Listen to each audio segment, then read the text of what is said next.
You must be at least 18 years of age to listen to the following podcast.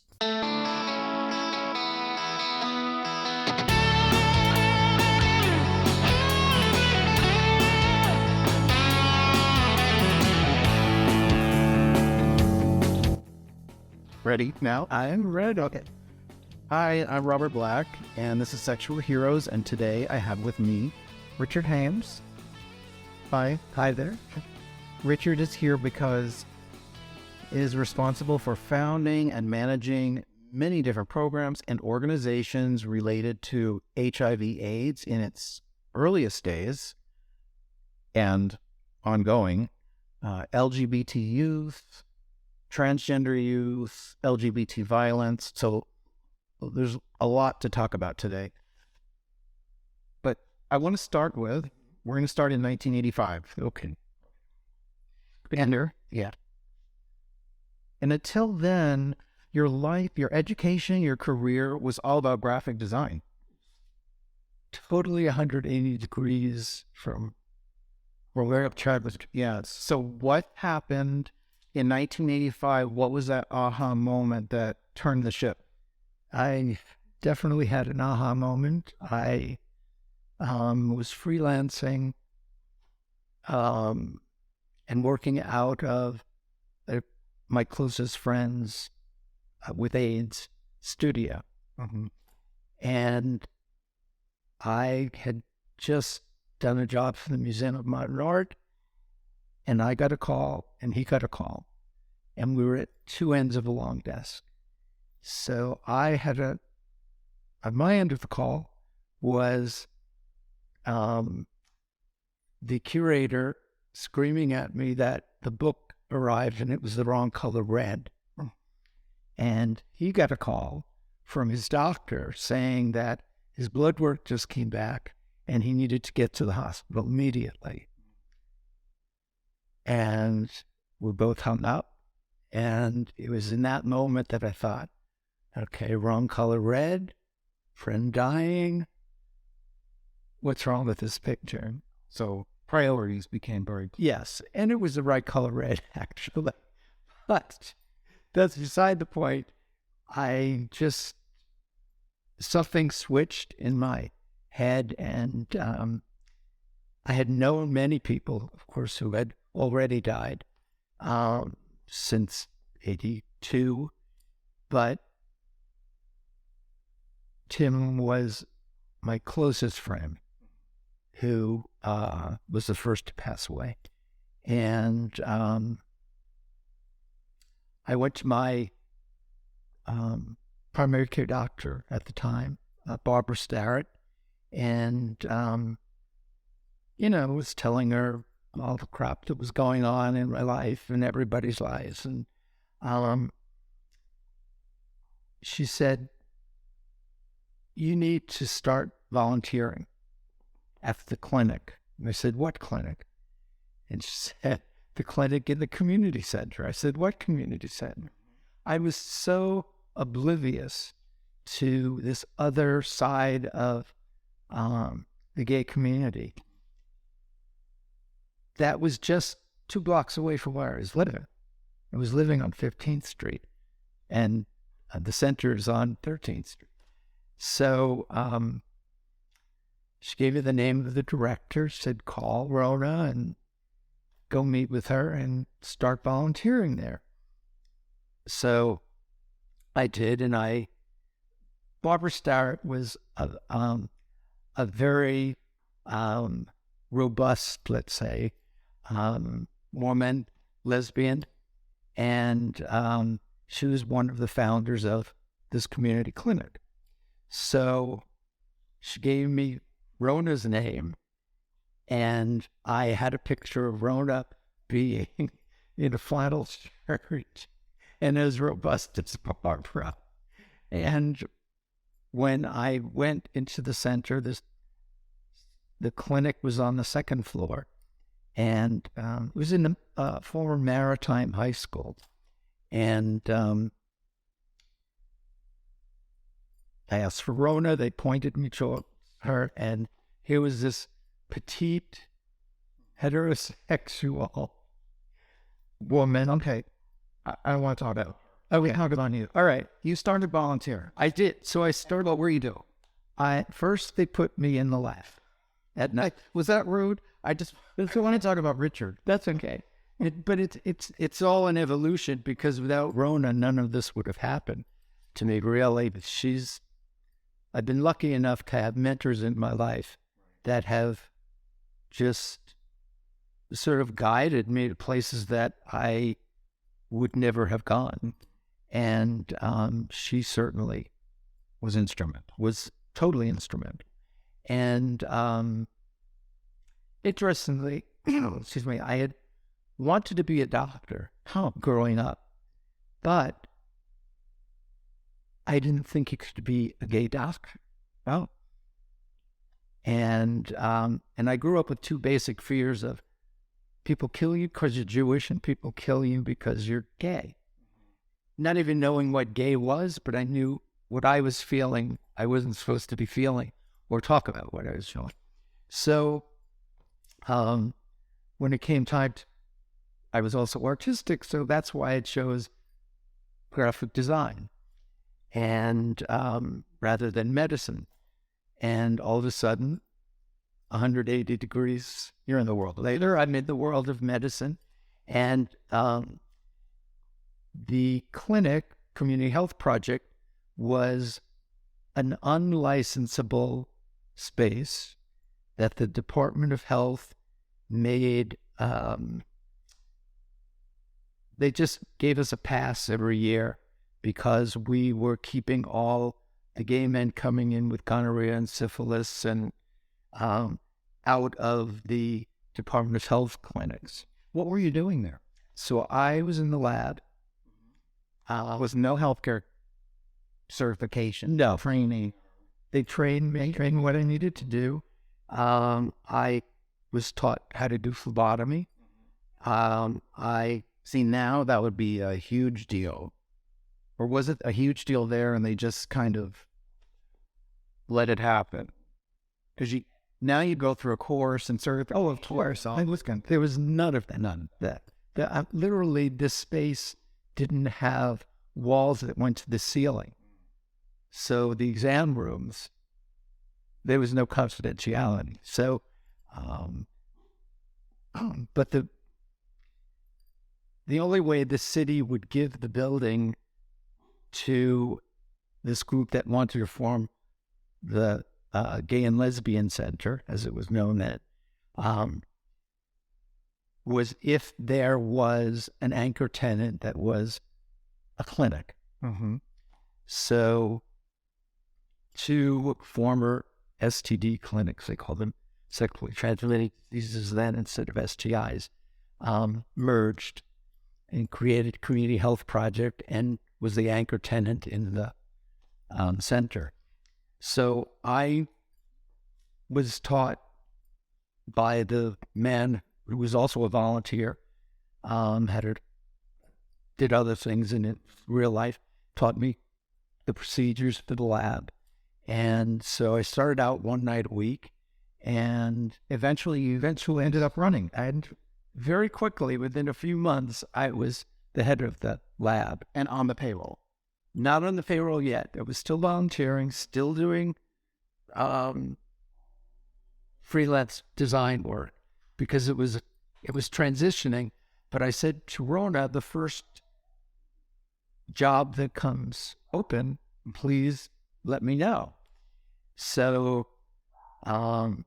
she had been forming the first HIV primary care clinic in the world. She had the vision that HIV needs to be seen as a primary health concern because people who had HIV also needed care around colds and acne and everything else. So there was a merger with Health and Hospitals Corporation in New York City through Bellevue Hospital, and which is where our patients were admitted, and they formed the first HIV primary care clinic like I said. And so the man who was running the nighttime STD clinic went to work full time for the HIV clinic. So that job opened. So when I interviewed, they only knew me as the lab tech and then the guy who ran the lab, and showed that I was dedicated and committed to community health project. But they said, you have no medical training. How will you manage this? And I just thought of what I used to do as an art director, where I wasn't designing things for myself. I was designing them for groups of other people who I had to get to consensus and get to work together. And so It's all the same skill. exactly. So I just explained it that way, and they were like, oh, okay. It with so many jobs, it's about finding out what the needs are, getting the group together, for essentially what people making sure everybody has a role and they know what they're doing and the goals are the same. I mean, Yeah, that's exactly right. And yet people are so locked into their, little niche. They don't think that their skills are transferable. Right. And so many people are in those positions that shouldn't be and don't have those skills. well, that's the other part of it. Yes, for sure. And so I took the job, and I was at the clinic every night because during the daytime was the HIV clinic. Yeah. And how important was this clinic at the time? How important? It was really essential even prior to HIV, because there were, it was care provided regardless of ability to pay. That was part of the mission. And so lots of men would, and it was mostly men who were coming with an STD or STI, who didn't want it on their insurance. So they could be in finance or on Wall Street or whatever, and some corporate job, but they would still come there for the anonymity. Right. And so it was actually quite an essential thing. And the first two clinics that were the merger had started in the 70s and had worked on the Hep B vaccine. So it's always had played a role. And like I said, I knew nothing about it because I was on that other end of the spectrum. So I started running the clinic at night, and everybody was a layperson who was taught a specific task. And then there were doctors, unpaid, also volunteer, and residents volunteering. And they were seeing things that they were not trained to do, because men with HIV were presenting to a lay STD screener, with KS or... And the reason we needed all these volunteers from all these fields and disciplines is because our government was certainly not acting. Well, for sure, the government wasn't acting, but even the institution of medicine didn't know what to do. That if you were hospitalized at St. Vincent's Hospital, the nurses would leave your dinner at the door of your room. The medical world was basically adapting. Right. To this new disease. Right. Or still fearful, and everything was rumor and fear, and so everybody was on a learning curve. Yeah. And I just happened to hit that wave. So because something switched in my head that day, it led me to this. So, Okay. basically, I kept seeing things that were gaps in services because there weren't, even though we were the gay and lesbian clinic and the gay and lesbian center, there weren't many lesbians coming. Yeah. That's a perfect segue. Right. Can I get a bridge? Yeah. I want to jump to 1986. Okay. I personally remember that the acronym used to be GLBT, and then I noticed all of a sudden it was LGBT, way back in the 80s. Right. And I was like, why did this change all of a sudden?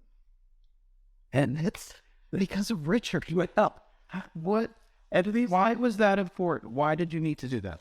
because I realized that there were so many lesbians who were caregivers, who were basic and stepping up, that were patients, were stepping up when gay men weren't, and were invisible. And even today, only in small towns do you go to a bar where there's men and women together. Yeah. Usually even the socialization is segregated. And so I pushed the board to change the nomenclature to LG. And then because we were seeing more transgender people, they refused to change the B for bisexual. So I said, all right, let's make it LGBT. It's before the Q and Q. And Yeah, before everything else. all the other long time. So, right. So we're talking early on. And here we were in the Gay and Lesbian Center, and we were the lesbian and gay, bisexual, transgender health center. So other organizations started taking notice and started using it. And here we are today. Yeah, so in 1986, something happened to you personally. You tested positive. oh, yeah. Well, I always assumed I had what all my friends had, because I wasn't doing anything different than they were. I wasn't, a nun, and I knew what they were doing and I knew what I was doing. So I didn't even understand why I hadn't come down with symptoms. So I just had always lived as if, and then in 86, the test was approved. So they tested me at the clinic, and I was positive, and I kind of became the poster boy. How so? Because I was in the clinic, and I had already come to grips with that I was positive even before I knew I was positive. So when I tested positive, I didn't go through that adjustment period. I had already made my adjustments, and was in therapy as well. So I had worked through a lot of stuff. So whenever someone tested positive, after they spoke to the counselor, they said, is there someone, we don't want to send you home because it was nighttime. Do you want to talk to somebody here? So I was that person. So, held a lot of hands and gave out a lot of tissues. And So it didn't devastate him. Or did it? Well, I mean, it devastated a lot of people to get that test confirmation. that it was just affirmation of what I had already assumed and was living under for 4 years already. So I think it devastated the providers at the clinic more than it did To find out about you. Yes. And which kind of surprised me. But so anything that happened to me, they went into supercharged mode. I had spinal taps. I had, to see if it was meningitis, to see if it was whatever I was going through, see if I had MS. Yeah. Whatever symptom I came up with, They wanted to explain it a different way. exactly. And which, it's fine, but getting spinal taps is not, it's not the most fun. But when someone who loves you is doing it, it's like, well, that made it better. So I want to share something about myself. Okay.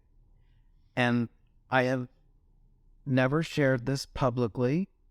I've never talked about it. But I thought today would be the day to do it if I was ever going to do it. We need a box of tissue. Mate. So in 1986, that same year, I was working for a big financial institution and in Princeton, New Jersey, so not far from you, And they were the Red Cross was having a blood drive, and all my coworkers were going to donate blood, and they kept pushing me to donate blood, and I was like, I shouldn't be donating blood. And I knew if I did, they weren't going to use it because I was in the high-risk group. But my coworkers were on me. So I went down to the room where they were collecting blood and, ticked off the box that I was a gay man or whatever else they asked. And then, Which was a bold step back then. yeah. And then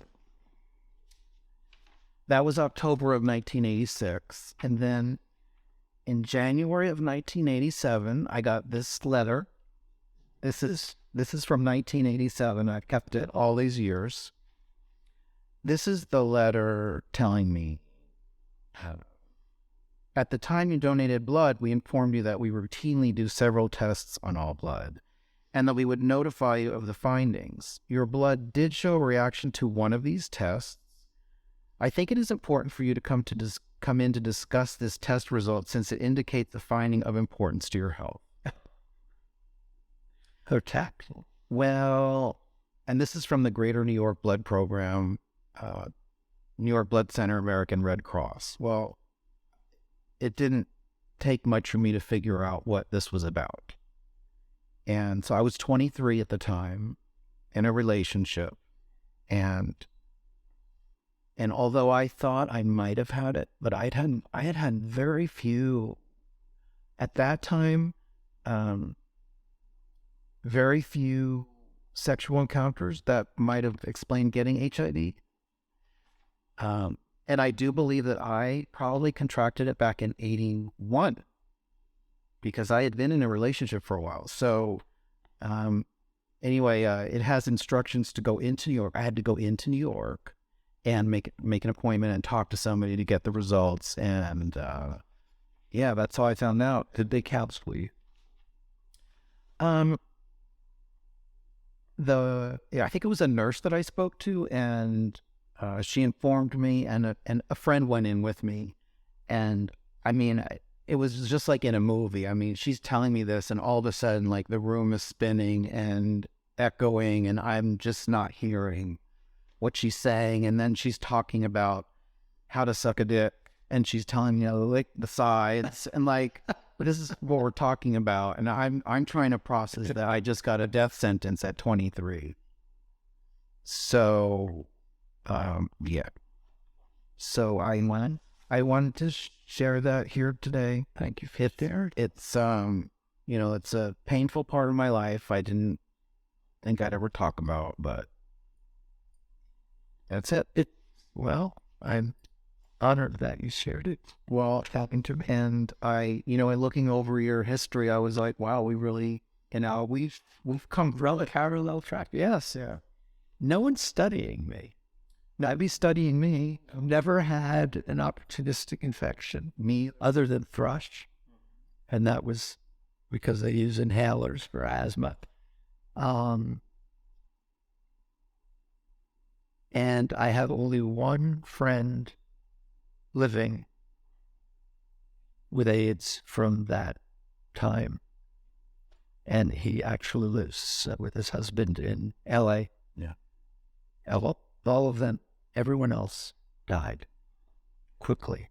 Yeah. Yeah. I definitely have some survivor guilt going on myself.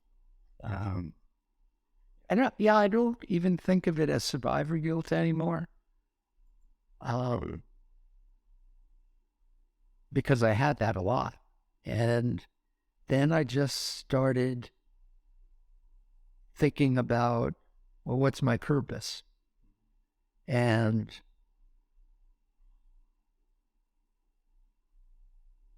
so that kind of changed it. Well, is that part of what drove you through the years? Absolutely. That personal kick in the ass. Yeah, that personal kick in the ass, of course. Absolutely. All right. Okay, so we're going to jump to 1988, and youth becomes a big focus in your rituals, the community that you're going to serve, the LGBT youth. Why was that an issue then? How did that come to your attention? And yeah, that was the next big turning point for me. I rolled up. My boss and I were headed up to an HIV retreat for caregivers and people working in AIDS. And we were at a toll booth, and she turned to me and she said, "How would you like to start a youth program?" And literally I said to her, "The only thing I know about gay youth is my own misspent one. yeah, So what the hell do I know about it?" And she literally said, "Don't worry, in 9 months, you'll be the expert everybody's coming to." And that's exactly what happened. And we worked very closely with the Hedrick Martin Institute, which started out as the Institute for the Protection of Gay and Lesbian Youth. Yeah. And they had approached Rona saying, "Why aren't you providing care to adolescents?" Well, tell me about the need for the youth. What was going on? Why did this community need attention? Well, they needed attention because we weren't seeing young people, adolescents, at the clinic at the time. But Hedrick Martin was, and they were noticing their clients presenting with physical conditions that they had never seen related to HIV. Well, they didn't know because they're not a medical facility. It's purely social services. Mm-hmm. And in particular, they were working with street youth. So runaway, throwaway, homeless, gay for pay youth who were on the streets and getting by through survival sex. And so I met with Joyce Hunter, who should definitely go on Wikipedia and look up Joyce Hunter, because she is another incredible mentor and hero in my life. She was one of the upper management people at Hedrick Martin. And I remember having to go there to interview her to convince her why CHP could deliver services. And similar to you and the nurse telling you your results and it being surreal, in my mind, it was like I was in a dark room with a bare bulb, and here was this woman like really interrogating me. And because basically the young people that they were seeing were the victims of abuse by older gay men. And hello, that's who I am. So we had about a 3-hour discussion, and I learned a lot, and I met everybody at Hetrick Morton, and went back and thought about how the program should be constructed and designed. And my idea was to make it mobile. And an election year in New York, at least, is a great year to get funding, because I got money from Mayor Dinkins and from Ruth Messenger, who was the Manhattan Borough President, to have a custom-made van that was the size of a city bus. And it had, you entered into a waiting room that had a TV, microwave, in the bus, couch, seating, then had storage underneath, a bathroom with a shower, and then 2 full exam rooms. And I designed it because I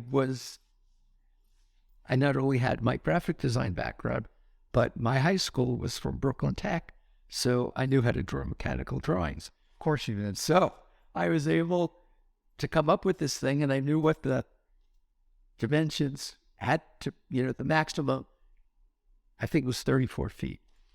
So this is a humongous piece of equipment. And we came up with the name Health Outreach to Teens, which the acronym was HOT. So it was the HOT van. And I had a volunteer doctor, Rick O'Keefe, who was from Montefiore's family medicine program and social medicine program. And he was also brilliant. And he and I, talked about developing HOT. And then he and I went and recruited the staff we would need. How many youths did this serve? Oh my God. It's still operating. So it has today, to this day, with 3 of the same people working in it. Still mobile, But we still have the issue of youths on the street. yes. And at the time that I started the program, the city admitted to 40,000 homeless youth. And it was at a time where 40,000. right. So you know that it probably was 10 times that. And I can't. so, and, oh God, what was it called? I want to say Odyssey House. It was Father Bruce Ritter. Had housing for homeless youth, but they would not let cross-dressing or transgender or queer youth stay there.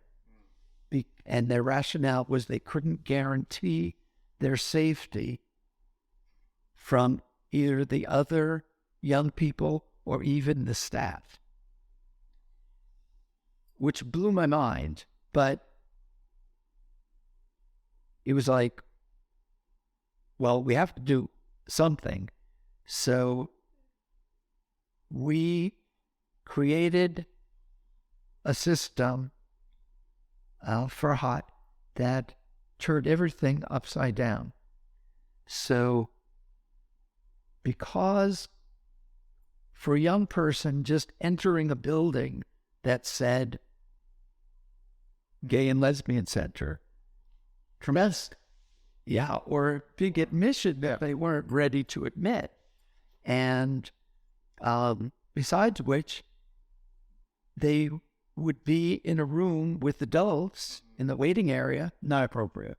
No, because they could have been abused by these same people that were waiting to be seen. So we made it a mobile van. We did our administrative work around 9 to 11. Then we took a break, and we were out on the street from, I don't know, I'd say 12 to 2. And interestingly, we would park the van near the piers before Giuliani closed them down. And because that was the hot spot of where the youth were congregating to work and or even to just hang out. It was at the end of Christopher Street. We would park a few blocks away, and we would let some of the youth know that we were there. And we had young people come to the van for months and months before they would ever let us see them medically. So Building trust. to build trust. So the driver of the van knew every single client.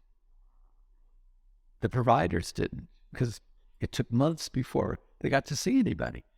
And so I got Apple to donate the first, they called it a portable computer. It predated the laptop. The battery for this thing weighed more than most, laptops. But we needed to have a way to create an electronic record because we didn't know who would show up or what services they would need, and we didn't want to keep a paper record on the van and then have to take them off. So I got the Gap to donate clothing. So you got big companies to jump on board. Yes. There were some that were just like, it made me realize people are just waiting to be asked. And the other thing is, if you don't ask, the answer is always no. Right. So we had the Gap, and then Ricola, right, donated every few months. We would get cartons and cartons of Ricola. Could never have too many cough drops. No, because the kids would come in and say, "Oh, I have a sore throat." Yeah. So we'd give them cough drops. But the clinic itself, where they were stored, smelled like mint. And of course, the city donated condoms. And, we'd have some young people who would be like, "I'm not wearing a condom. It's too tight. I can't feel anything." Right, I can't feel it. So, but I would do something special that I've done in the past. Recently, I think I did. I would open a packet, put my hands in the condom, stretch it, put it over my head and under my nose, and just breathe in till I was like a cone head. And you did this for the kids? Yes. Oh, okay. So I said, if your penis is bigger than this, you have my permission to not wear a condom. Otherwise, everybody's got to use a condom, whether you know you're positive or not. Did it work? Yeah, they loved it. Oh. It was hysterical. I want to jump ahead. Okay. 1993, you designed the first transgender clinic. Great. This is 1993. And look at the issues that we're having today around transgender acceptance. How did that come up? This was an amazing thing because I finally recruited the first transgender person to be on the board of the clinic. And Barbara Ann was like, well, we have to provide more transgender services. And so because everything other than the few paid positions we had and the people in the Bellevue HIV primary care program were all volunteers. So I went about finding transgender volunteers, and it was a Saturday clinic, so no one else was there. It was only off for trans people. And so whether it was the front desk, screeners, psychiatrists, medical doctors, nurses, phlebotomists, everybody was transgender. Wow. Male to female, female to male. That was 1993. It was the most remarkable group of people. Is that claim still? Or No, it was hard to maintain because we couldn't pay anybody. What do you think today when you hear the news about transgender violence and all of the bullshit about drag queens and laws against drag queens and that must just, my mind just wants to explode. So, because this is decades after you designed the first transgender club. Yes, and the reason why we designed it was because, and I hadn't even worked in the anti-violence field yet, but Coming to that, we knew that these were the people who were getting the least care from the institutions designed to protect them. Police, schools, hospitals, you name it. Yeah. And even within the gay community, even though it was trans people who started the Stonewall Rebellion. All of a sudden it became these clean, white, suit and tie, gay men and women in dresses, lesbians in dresses, who were taking the lead and going down to Washington and, Frank Kameny and, so it was like gay people, trans people just got kicked to the curb yet again. So, we had just hired our first medical director, and I convinced her to let us provide hormone therapy because so many of the patients, for adolescents, we're talking. it was for adults. Okay. THE, which was Transgender Health and Education, was a Saturday program. That was for adults. But most of them were using street hormones.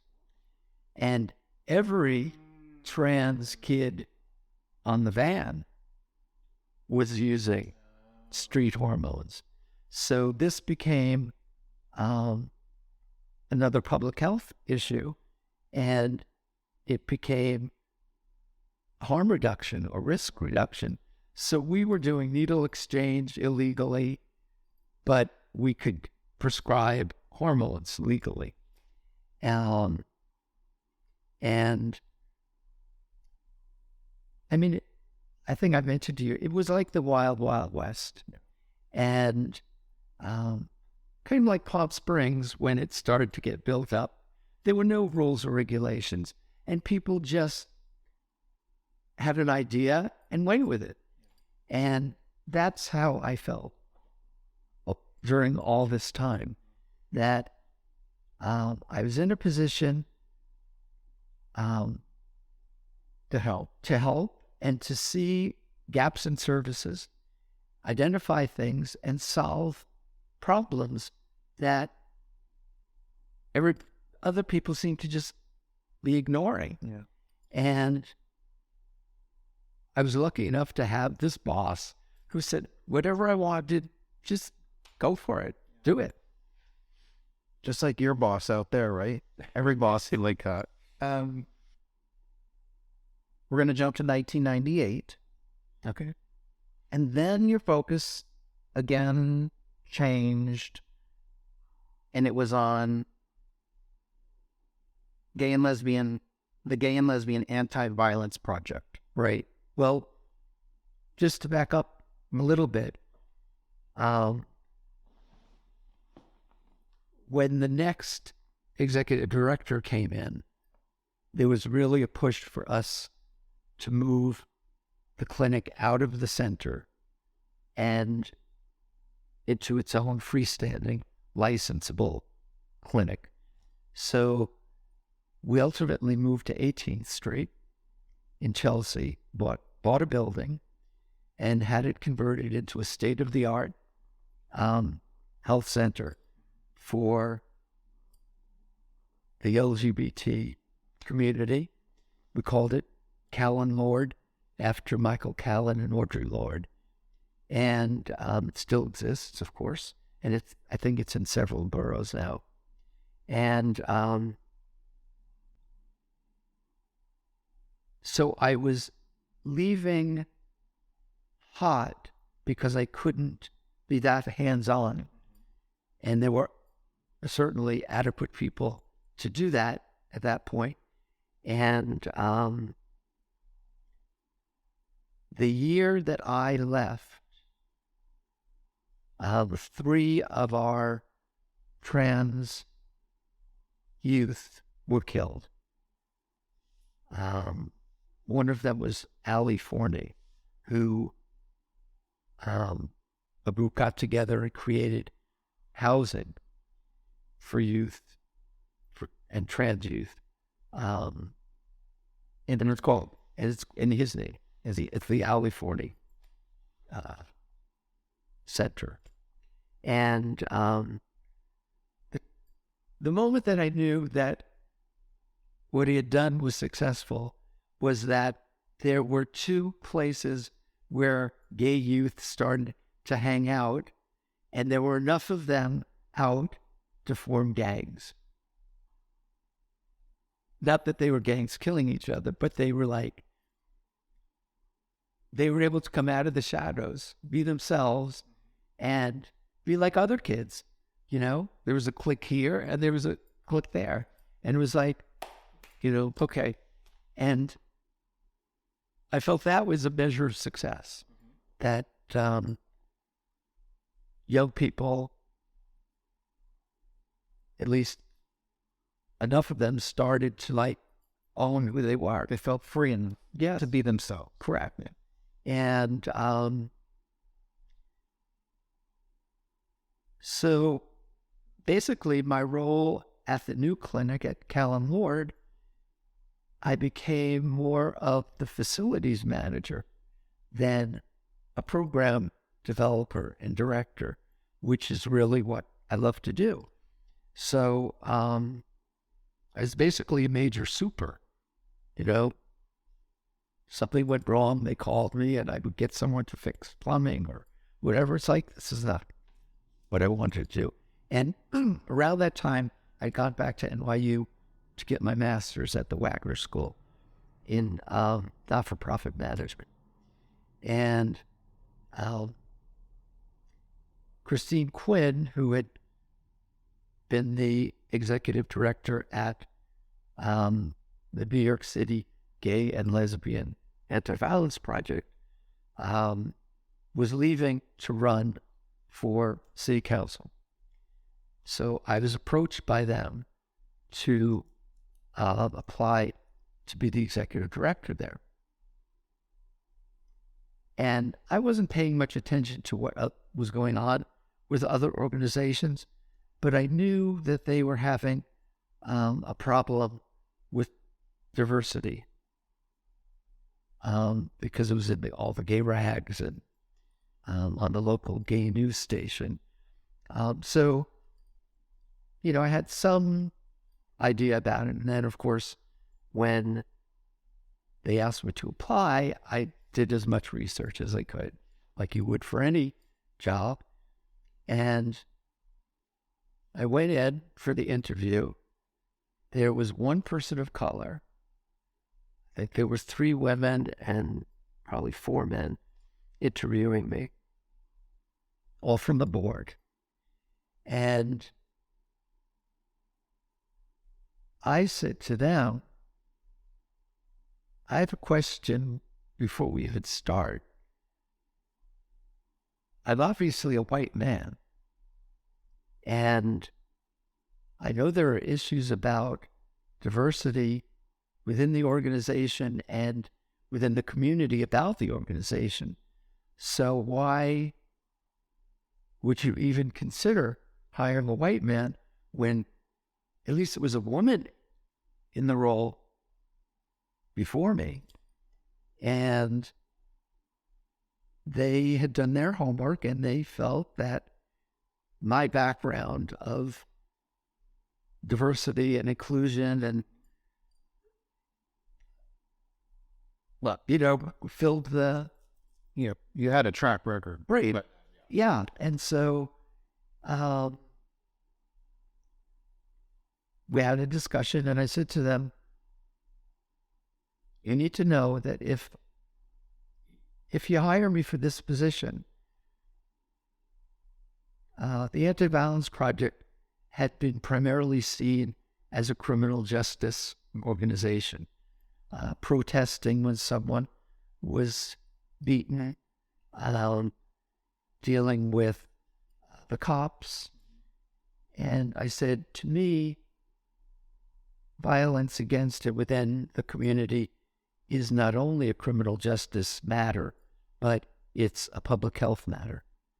Because hearing that someone else who I may or may not have known got beaten up by someone who didn't know if they were gay or not, but assumed they were, threatens my life. right. And prevents me from holding my partner's hand, walking down the street. So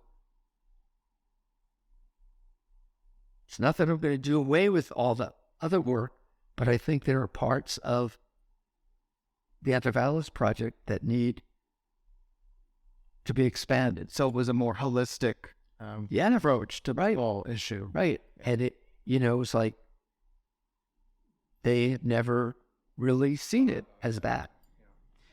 And then in October of 98, something horrible happened. Matthew Shepard was murdered. Yes. So, and that's right when I sort of stepped in to the job. So violence... That must have really put a spotlight on. It sure did. It was top of mind worldwide. Even though I knew that 3 youth of color had been killed and there was no worldwide uprise about it. But this, very pretty young boy was brutally beaten and left to die on a fence in Wyoming. Touched a nerve in people. And I'm not diminishing who he was and the pain he suffered, but I knew I had to sort of capitalize on it for lack of a better word, to get the attention of our donors and our community. You seize the moment. Yes, that's a better way to bring about positive change. Yes, yeah. Or I hoped that I could and would. And the Anti-Violence Project in New York also was the founder of the National Coalition of Anti-Violence Programs.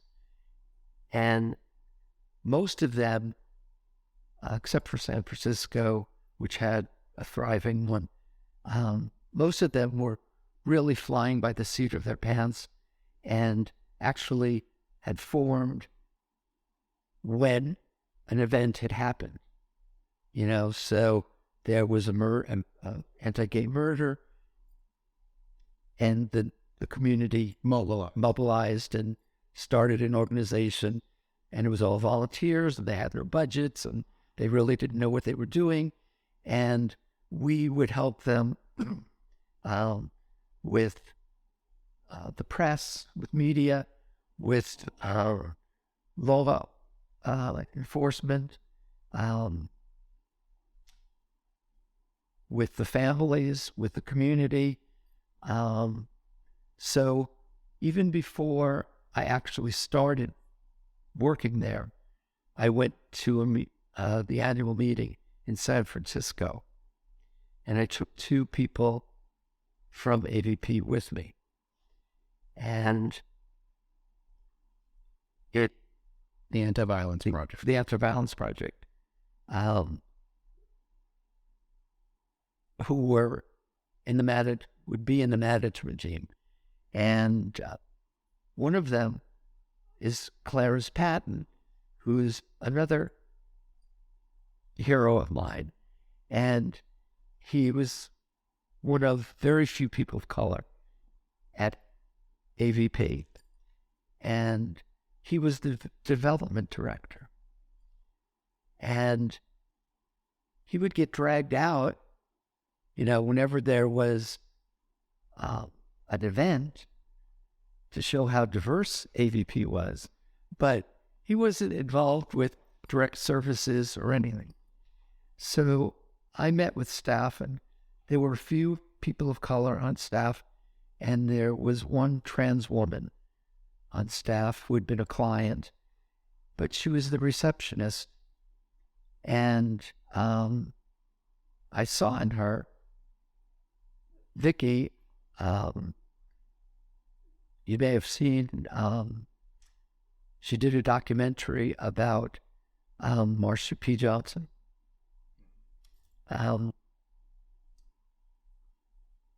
It's go seek it out, because it's really a brilliant documentary. But anyway, Vicky was at Stoll. Oh. And she even took the drink sign out of the building that night. So she has the, what cocktail costs. And anyway, I quickly rearranged a lot of things on what I felt was the Titanic at the time, and to sort of write things. And and I had a meeting with the entire staff prior to my starting, just so they would get to know me and I could get to know them. And people were, well, he's a white guy. He's like the new executive director, and he's the boss, blah, blah. And that's never how I perceive myself, even though I know that's how I'm perceived. So I said, please ask me anything. And everybody just sort of, looked down.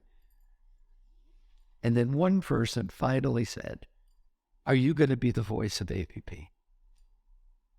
And I said,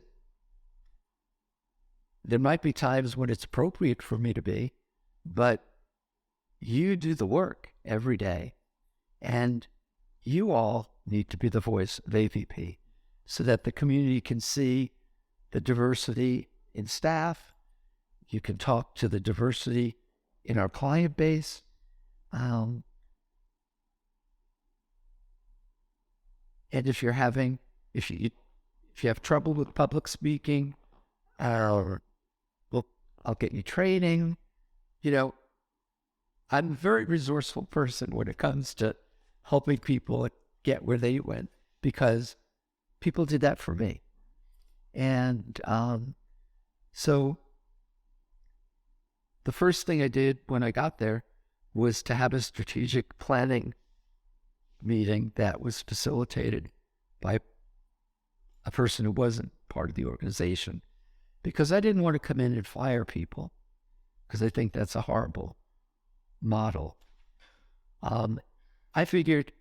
Not everyone feels that way. Well, no, they don't, but I do. And so I felt, let's have a strategic planning meeting and come up with a 5-year plan of where we want to be, where we are, where we want to be, and people will self-select out. And I told people, the only thing I never want to hear is, but that's the way we've always done it. Oh, yeah. And because, trust me, my background has told me there are many ways to do something that is not, that's the way we've always done it. And especially for our community, There might be a better. there might be, right. I'm going to jump ahead again to 9/11, 2001. And you got involved at Ground Zero and with the Red Cross. Yes, well, You had some issues with them. issues with everything that was going on. What was happening in the gay community that was wrong around that whole 9/11 Well, incident? since we were a victim services organization, we felt we should have a presence down at the Department of Health, which was where people would go to find out about benefits, those who had lost a partner. And Worth Street is about 2 blocks from the basin of the World Trade Center. And we had been told, oh, you don't need masks, it's all safe. So we went down in shifts, and we could hear how people who were,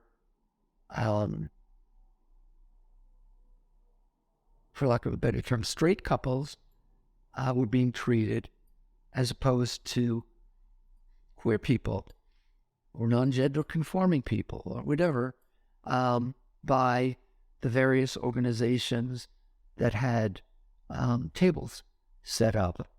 And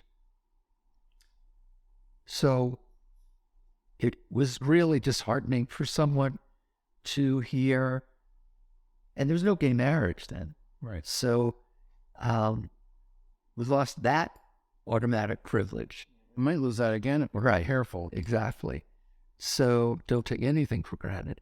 But and there wasn't even domestic partnership at that time. So we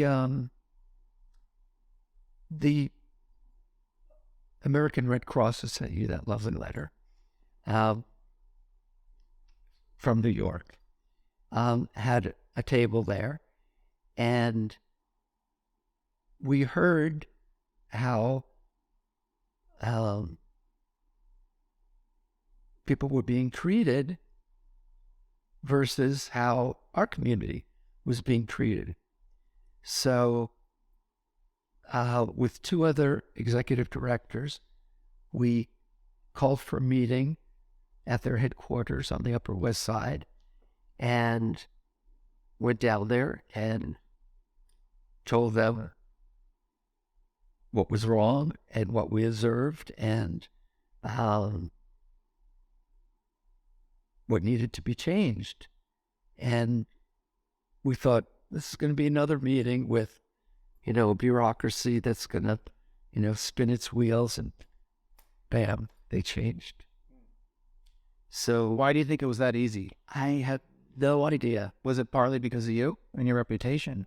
I can't claim it for me, Okay, I will. but it was there. Well, it's funny because there were 3 white men who showed up, who looked like them, spoke like them, and could articulate the problem to them, and they got it. So I've always felt if I have white privilege, that's the reason I have it, and that's what I need to do with it, is to speak truth to power, to speak for people who are afraid to speak for themselves until they're able to speak for themselves. And it's always worked. I mean, that's why I say my life has just gone from strength to strength in that regard. And not to pat myself on the back, but I've been in situations or been offered situations that just allowed me to fly, and was lucky enough to have people who said, if you fall, so what? And we got the American Red Cross to change their policies about how same-sex couples or partners would be treated. But they still weren't getting immediate benefits that were offered to married couples, because those systems were in place already, regardless of 9/11. Workers' comp and other tragedies, whatever. So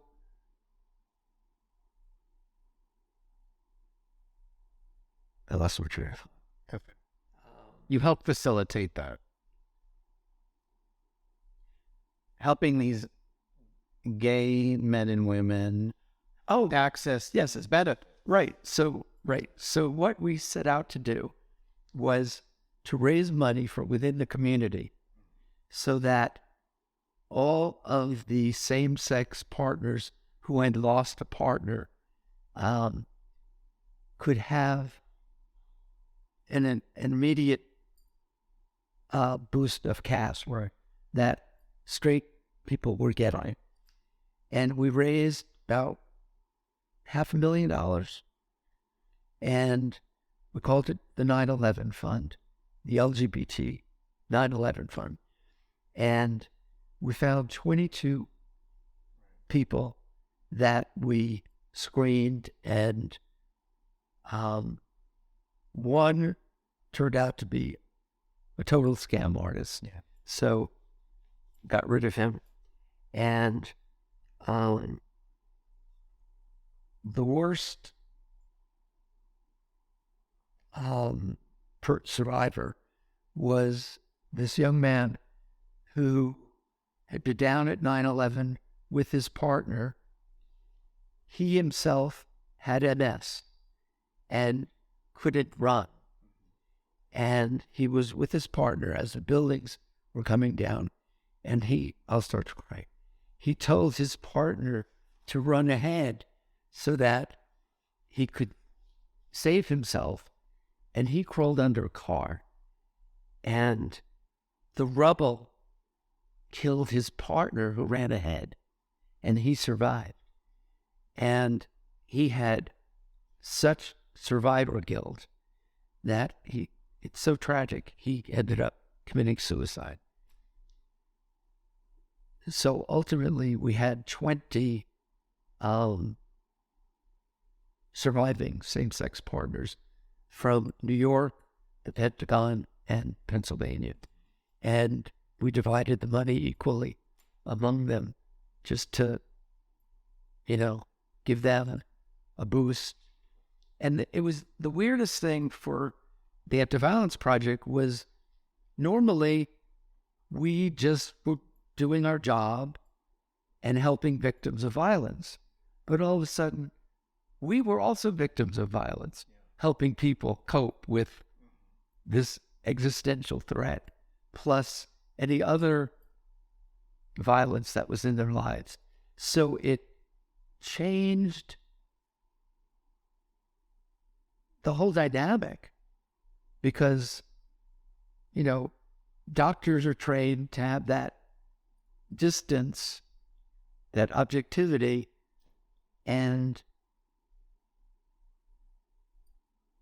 but we couldn't have that anymore. That barrier was down. So we were victims helping victims, or victims were coming and being helped by victims. So I got a social worker to come in and work with us as an organization and also one-on-one, so that anybody having a hard time with anything could just, meet with her, take time out, or whatever. Because it was a rough time for everybody. whether you were helping people with other needs or not. We had all gone through that tragedy together. We're going to jump ahead one last time. All the way to 2012, you moved here to Palm Springs. Yes. This town is rich with interesting people. That's one way. Why Palm Springs? Well, we thought, where do old queers go to die?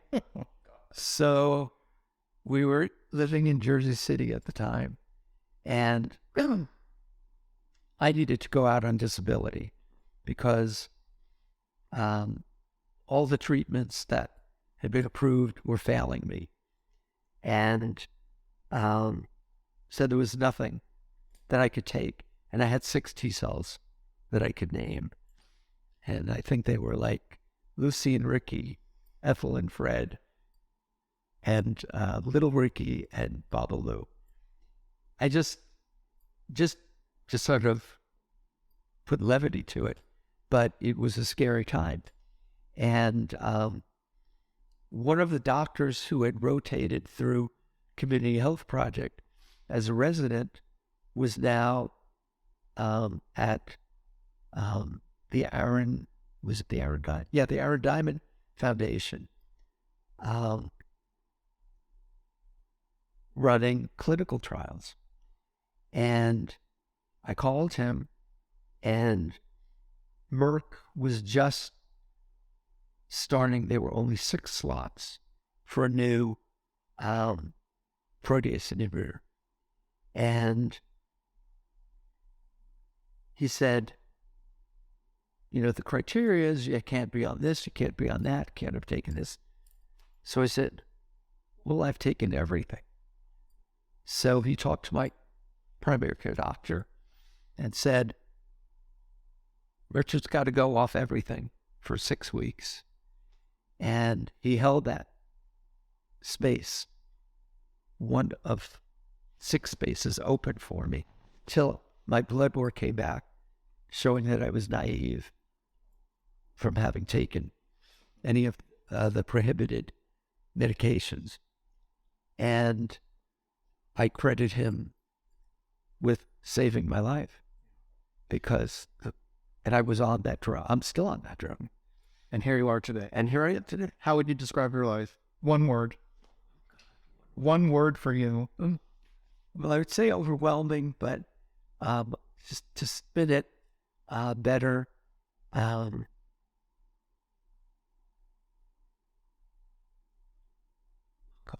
what a happy word. It's so hard for me. Are you happy? I am happy. I'm just come through a period of lots of stress, and you know, I feel like I survived 2 pandemics. Yeah. So you're married. We didn't talk about your husband. Can we name him? Michael DeYoung. Michael DeYoung. Who is, and you met him. I want to just back up for a minute. You met when? 35 years ago. Can you tell everyone how you met? Certainly. This is more of the sexual heroes portion of the program. No. They all.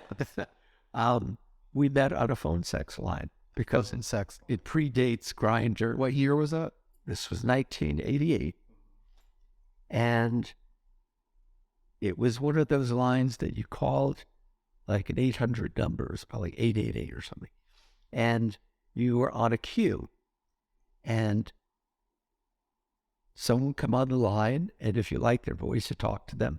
If you didn't, you'd hit the pound. He and the next person in the queue. So Michael and I ended up speaking for a year. Wow. We never met. I was living with my ex at the time, so I never even gave my real phone number. And because I didn't want him calling at 4 a.m. and waiting. So you could keep connecting through this line. We did. You know, we always found each other. But then when we wanted to like say, oh, let's exchange numbers. So he gave me his number, and I would give him some made-up number. All right. And he's dyslexic, so he always blamed himself. So it was like, that's fine. And you're still together today. We are. A year to the day that we started talking, we decided we had to meet finally, and October 8th. So October 8th, 1989, we went on our first date. And I had never told her that I was HIV positive. So I thought, I can't go on this date without having told him. I don't want to put him in that position of being freaked out or whatever. So the night before, I called her and I said, I just need you to know, and I totally understand if you're not okay about it or whatever, we need to process it, or I think at that point, I didn't have AIDS, clinical AIDS, because I had a higher level of T cells at that. I said, I'm HIV positive. And he paused for a second and he said, everybody's got baggage. And I thought, what a perfect comeback. That's remarkable. It was at that time. That is really, And it was totally. he's a good guy. But I didn't realize the steamer trunks he was bringing to the relationship. You only find out these things as the years go by. But next October will be 35 years.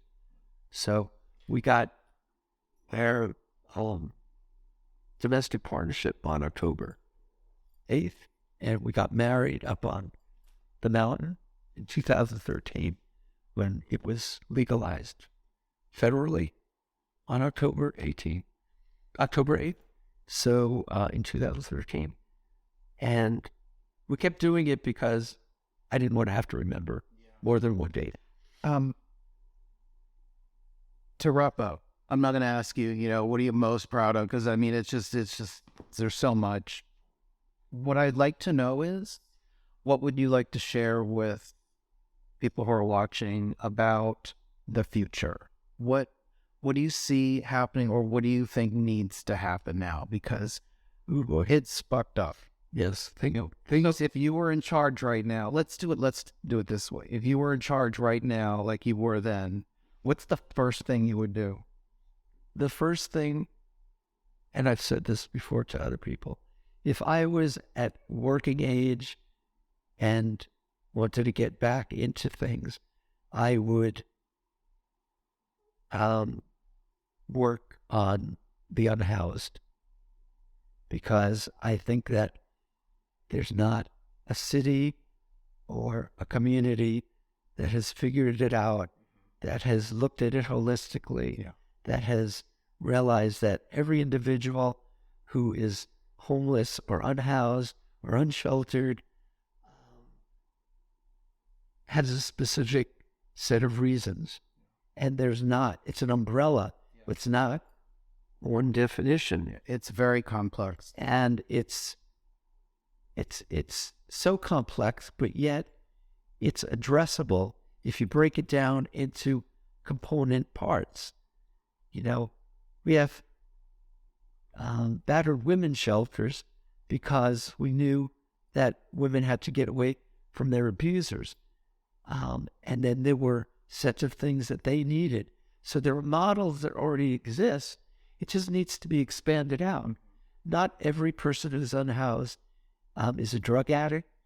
There are people, even in this community, which they're middle class or affluent, is one paycheck away from being unhoused. So you don't have to have mental health issues to be unhoused. You don't have to have a battered partner to be unhoused. There's 1,000,001 reasons. And 1,000,001 solutions depending on what the needs are. Exactly. And many of them can be under one roof. As long as you have that team that knows how to assess the needs and get the person to the place they need to be and break through the bureaucracy and the red tape. So But the only other thing is, when we were talking before, I realized that the things I've been most successful with are the things that have scared me the most. And so if something makes me afraid, that's what I want to go towards. Yeah. Because it's like, I need to learn about it. I need to educate myself, understand why I'm fearful, and figure out, it's like there's a prism, and you just have to turn it, and you see something different. And that's been the lesson of my life. So whatever scares me is the thing that I'm attracted to. Richard, thank you Thank you. for doing this today. Sure. Wow. Knowing your move under Sexual Heroes, I'm honored that you asked me to participate. Well, And I think you're wonderful. I'm very proud of what you've been doing. And I'm so glad to be included in it. so I'm going to cry.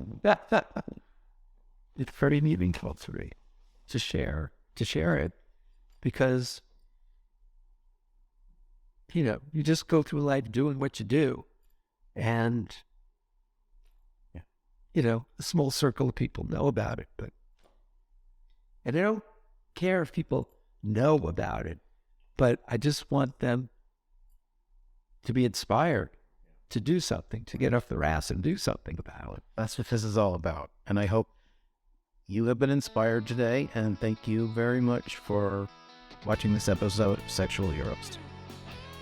Season 6 podcast episodes are specially edited versions of in-person interviews available on my YouTube channel. Links for the channel and my guest are included in the show notes. All my links can be found at RobertBlack.one. Thanks for listening.